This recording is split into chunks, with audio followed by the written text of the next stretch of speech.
নষ্ট হইও না বাপ। ইসলামের জন্য লড়বে কে বাপ? মুরব্বীরা তো চলে যাবে বাপ।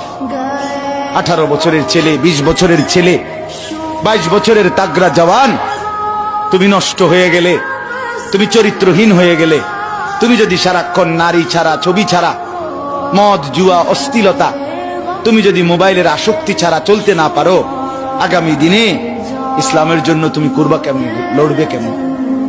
আগামী প্রজন্ম তোমার হাতে নিরাপদ দিন পাবে কেমন? বেঁচে থাকার নিরাপত্তা মিলবে না। বেঁচে থাকা 53 বছর বাংলাদেশের বয়স, 53 বছরের সমাজে বেনামাজির সংখ্যা যদি এত বেশি হয়, 53 বছরের ভিতরে মোবাইলে আসক্ত যুবকের সংখ্যা যদি এত বেশি হয়, 53 বছরের ভিতরে বেপর্দা নারীর পরিমাণ যদি এত বেশি হয়, এত মসজিদ মাদ্রাসা চারদিকে থাকার পরেও যদি এই মসজিদ মাদ্রাসা ষড়যন্ত্রের কারণে কমে যায়,